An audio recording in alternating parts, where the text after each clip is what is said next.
All right, today let's look at doing thermal analysis inside LS-Dyna, and we're going to compare that to Ansys Mechanical. What we're going to do is basically go over the setup for this template that I've created in the LS-Dyna keywords. Um, the the thermal analysis, I'm going to use a very, very simple example to do this. It's not about doing anything difficult. It's just about illustrating the basic workflow for setting up a thermal analysis. Um, uh, so that we can do more difficult problem in the future, as well as thermomechanical problem, which I'm going to do as a part two. Now, there are basically the steady state and transient thermal. Like I'm not going to go into what they are and why they're different or that. I mean, this is pretty standard stuff. You can look that up if you don't know what they are. But what my interests are is to basically go over the preparation of this template.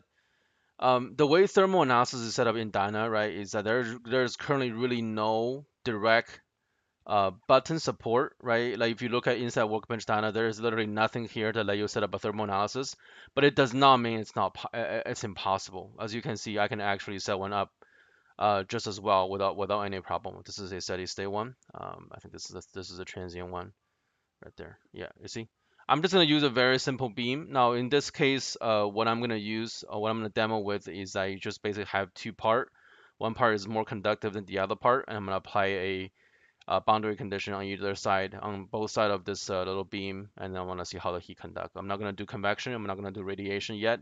I'm just going to focus on conduction in this case. Now, what allows us to set up thermal analysis in LS-Dyna is essentially this template that I've created. It basically asks for these four control cards. These four control cards is going to invoke the thermal solver.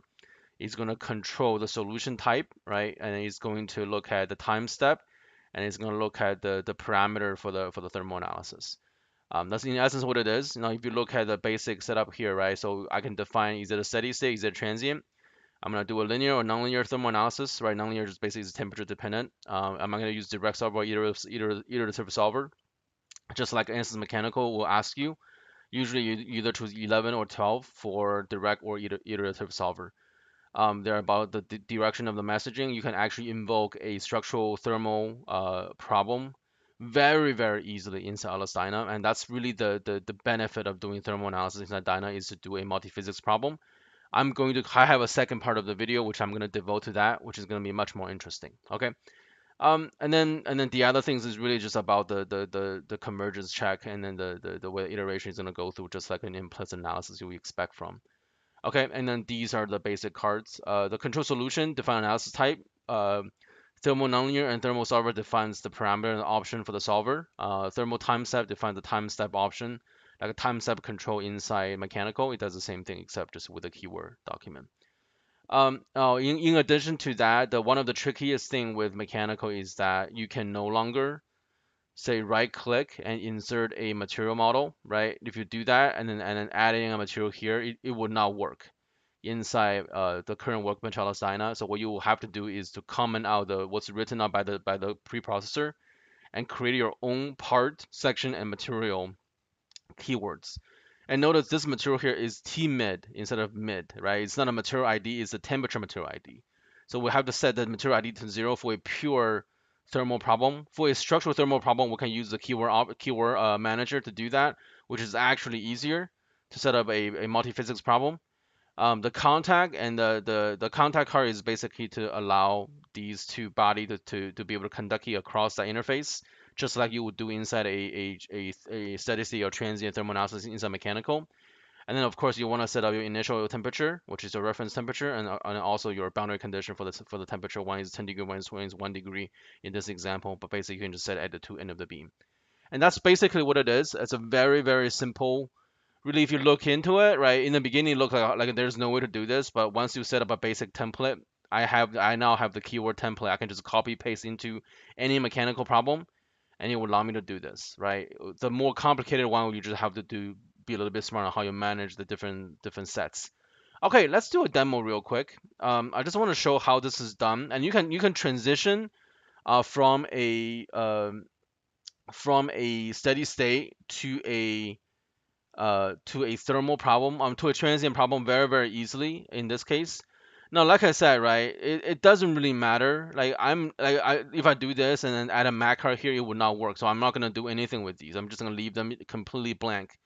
I'm not gonna change the default material. I'm just gonna leave it. I'm gonna get rid of this contact. And then you're gonna find that it's just really interesting because there's almost nothing to set up. All I'm gonna do is I'm gonna set a mesh size here, and then I'm just gonna go. Okay, and it's gonna give me a clean brick mesh across. Very, very simple, right? In this example, right? Okay. Now once I have this, now the key here is to remember that the preprocessor we're in right now, right? What the only purpose this thing has for the sake of a thermal analysis is that to allow you to create the mesh, allow you to create things like coordinate system, and allow you to, oh, did my screen just freeze? Allow you to create the coordinate system and everything, and then you don't, sorry, my mouse isn't working. Okay, allow you to create a coordinate system, allow you to create a geometry, allow you to create a mesh, right? For the sake of thermal analysis, right? There is nothing else you can do under the analysis setting. Like under analysis setting, everything else is basically useless. Is essentially what it is, and that's the biggest challenge for because it's really not set up to do thermal analysis. But it doesn't mean it's not possible because thermal analysis are very easy to do to begin with, right? So what we can do here is do this. Let's call this the BC1, and let's call this BC2. Why is my B not working? What's going on here? All right, there we go. And then I'm gonna create my contact pair. I'm gonna call this contact one. Right click. I'm gonna call this contact two. Okay, so why did I just do that, right? What I did here is I created 4 different name selections. Now, what I wanted to do is to create these name selections are gonna become sets inside the solver, right? Into the input file, and then what all I'm gonna do here is assign some ID to them. 8002 for the contact pair. So 8001, 8002 for the contact pair. I'm gonna do 9001 and 9002 for the two side of the BC, right? And then what I want to do is I want to assign 2 different temperature conditions on either side of the face. I want to create a contact between them. Now I can do a contact here. If I were to do a contact here, right? Say if I want to do a say bonded contact between these 2 faces, right? It would not work. Um, this would not do anything, right? There is nothing here that allow me to do a thermal contact pair. Like I can go in here and do contact property, you'll realize there's nothing here that can let you do thermal. So they have not developed the thermal capability, even though in my opinion it's not that hard to do. If they really want to invest the time, but they haven't done it, which means that we have to do it with the keywords. And it's not really that hard to do. All you have to do is assign the sets, and the rest of it you can just manage it like you're writing code, right? And it's a very easy code you're writing. This is nothing difficult right here. All you have to do is just write code. And then I have template that I've created for basically the part section mat ID region, and I have the contact card for contact thermal. So the contact thermal you want to use is automatic surface to surface um, with either a motor thermal or just a surface to surface thermal. Let me see if I can find it. I think it's right here. Yeah, so this is a surface to surface thermal, and you can also do the same thing for a surface to surface mortar thermal right here. Right. In this case, if you set this to 0, these are essentially sets, right? Nodal sets, and all you have to do is assign those sets to them, and then you'll be segment sets, and then you just have to assign an ID to it. So all you have to do, right? For example, to create a contact, I'm gonna do a thermal contact.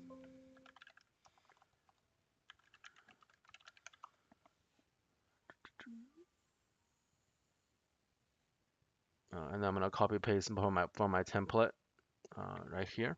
And then in this case, all I did was I assigned 8001 and 8002 to a contact pair. That's all I did. Now these 2 values right here, right? This is the thermal conductivity that's going to be transferred across that interface. If you just had a really large value, you basically have a perfect conducting interface, and that's all you have to do. Just like mechanical, right? You have a perfect when you have a bonded contact mechanical, you can also set this value inside the GUI. They just don't have that yet for LS-Dyna. Okay. Next, what we want to do here is let's go ahead and set our boundary conditions, right? So thermal BC. Now the thermal BC, what's going on with my keyboard? Sorry about that. Now for the thermal BC, right, all you have to do is to set a few things, right? So I copy paste in here. These are from my templates, right? So initial temperature set. This sets the initial temperature for all of the bodies, right? So this right here is set at 293, but that's just the initial condition. It doesn't really matter. You're gonna solve for steady state in solution.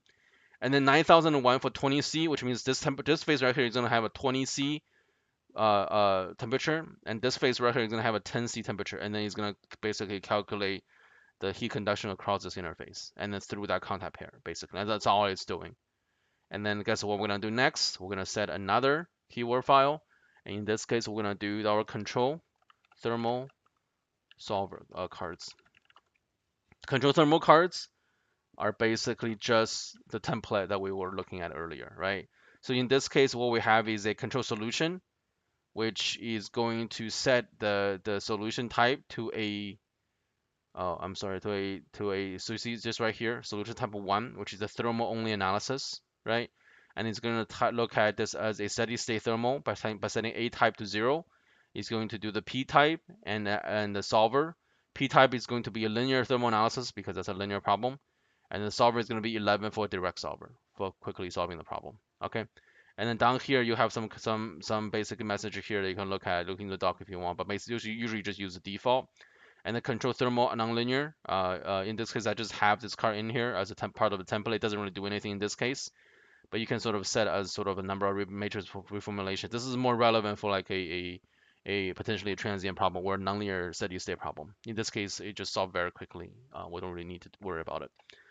Okay, and then lastly, right, the last part is the trickiest part.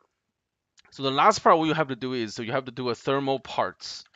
Now remember, if we were to write out this card right now, okay, let's say let's go ahead and let's set this to 1, and let's just write this out as a demo. Let me see if I can find my original keyword. Dyna. Let's just put this inside download then. Test demo. SS. And then I'm just gonna look up for my download page, and I'm look at what this file is, right? If you look at what this file is, you can sort of see inside this file, I have a part card, a section card, and mat ID card. All of this are for structural analysis. None of this are for a thermal analysis. Now, what we need to do is basically take these card, and manage and change them. So what you can do in here is that you can actually use a template to do something like this. It's actually very, very easy. In this case, I have a template right here, which is come from the template I made earlier, right? And if I just do this now, part 1 is going to be this part 2 is going to be this part, because these are always numbered based on the sequence under geometry. So when you look at a part 1, right, this is a part 1. I'm going to call part 1 insulator, let's say, and then I'm gonna call part 2 conductor, right? Because part 1 is gonna have a part ID 1, section ID 1. They're always gonna be basically a node brick in this case, so both of them share the same kind of section, solid. And then we don't have any MID, mat ID. What we have is a TMID. TMID 1 and 2 refer to these two right here. The mat thermal isotropic, you define the density here for thermal structural problem. Well, basically you just define the density. These right here are your heat capacity and your thermal conductivity, right? So the conductor is going to have a much higher conductivity, which is assigned to part 2 with a TMID of 2. The TMID of 1 is assigned to the insulator, which has a much lower thermal conductivity. Okay, so this is going to be my insulator. This is going to be my conductor, right? And then so it's almost like a heat sink if you think about it, right? And so for something like this is all we have to do. Now, for something like this, if we were to write out the file, and then what I want to show you here is that I wrote out the same demo file, right? In this case, you see that in the demo file, if you scroll all the way to the bottom, you now have your part section and mat ID right here. But they conflict with the part section mat ID card that's in the beginning of the file. You see these, right? What we want to do here is to make sure we get rid of it. So let's comment these out, and we're done. Okay. Now, I didn't. One thing I missed I should do right now is that I guess I should have turned off my database card, because I don't need the default ones. I definitely do not need the default one for thermal analysis. And what I also wanted to do is to turn off all of my control cards. And then what I want to do here is to write my own control cards and database cards. In this case, I'll just type in something. I already have my, I'm just going to put in some of my database cards in here. Some very basic ones, okay? And in this case, you see my D3 plot has the same termination time as my termination time because it's going to solve for one step because it's a linear thermal problem. It's going to solve it all the way to the end, and there's nothing to it, okay? And then now let's write all this again. Uh,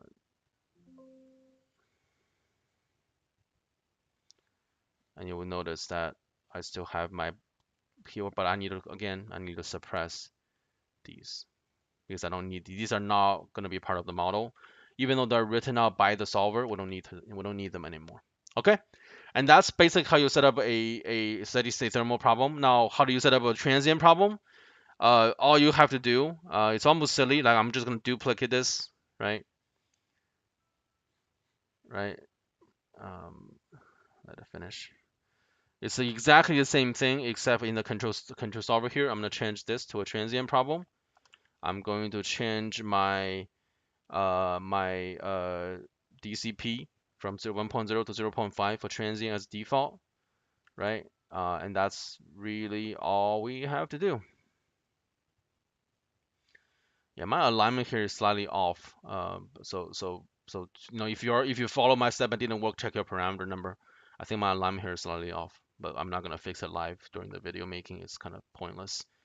And then now when I set this to 1, it's now a transient. I'm sorry, if I set this to 2, it's now a transient problem, right? And then if I tap, this is still going to be a linear transient problem, and I'm going to use 12 for the iterative solver. I'm still going to use a direct solver, I'm sorry, and then I'm going to use I'm still going to do a thermal only problem, and then I'm going to set a DCP to 0.5 because that's a default for transient. And then what I'm going to do next is that I'm actually going to use, look at my template. My template is up here, control thermal. I have so much now. I'm gonna have to start organizing. I need to also get this in here. So let's just copy this whole thing over. This is actually what I want to use. I have a little bit more parameter here because the control thermal time step is going to be part of a transient analysis because in a transient analysis by definition, we'll solve for time dependent properties, right? The input is going to be time dependent. The output is going to be time dependent. So we want to make sure we calculate the time step because that's essentially what's needed for transient analysis. And then we still have this is going to be a type 2 for transient analysis, and then it's going to use a DCP of 0.5, and then rest of it can stay as default. Actually, you probably want, yeah, this is good. This is a variable time. 107 is still a variable time instead of fixed time. And if you look at the analysis here, right, so we're basically saying that the model is going to start at 10 seconds, and it's going to go all the way to 3,000 seconds. And then the termination time is going to be something ridiculously large because we're conducting through some material. Through an insulator material, it's going to take some time to fully conduct through. So I can set this to some really big number. I think in my example I created, I set up to, I think, what did I set? I'm just using example what I did. Yeah, in this case, what did I do? Yeah, I did 900,000 is what I did. So maybe one less zero. You don't need that this long. This duration is probably way too long. So play around with that. It's gonna reach steady state after a certain amount of time. I just don't know what it is, right? So you set some ridiculous time, and you set a really pretty big, time step range, and this allows you to do a transient thermal analysis. Now, if you think about what I did, everything I did, right? Everything I did, we don't have the button to do it, but it doesn't mean it's hard to do. What will be missing is to when we solve a large scale problem with like hundreds and hundreds and thousands of components, managing keyword like this is gonna be pretty challenging. Obviously, having GUI is gonna be easier. But if all you want is solve a simpler problem with like a dozen components, this is fully manageable. And at the end of the video, I like to make sure I state right is that the most important thing for this kind of analysis is not to do a thermal only analysis. The best part about Dyna is to allow you to do a thermal structural couple problems, right? And that's what I'm going to do next, right? And that video is going to be much more useful. The thermal introduction video right now is just a very good sort of first step to talk about setting up a good template for thermal analysis because we're going to need the same template to do a thermal structural analysis. later on. Okay, thank you very much. Hopefully this helps. Oh, I guess I should show the video. I forgot to do that. If you look at the video, right? So this is a comparison between Ansys Mechanical and LS-Dyna, and this is Ansys Mechanical and LS-Dyna in terms of transient analysis, right? The transient analysis slightly it didn't match exactly to mechanical, but it's pretty close. I think that's probably due to the way the time step is set up or something else. I didn't deep dive into it, but the steady state basically come to exactly the same solutions. Okay, so you have a pretty good. I didn't show I actually did the I did the transient analysis here. I didn't show these. These are very simple models to do, so I'm not even going to show them. They're very, very easy to do. But you can sort of see that they have a very good match between mechanical and dyna, right? So if a conduction is the problem, there is no difference between mechanical and dyna. They're solving the same problem, solving the same equation in the background. Okay, thank you very much.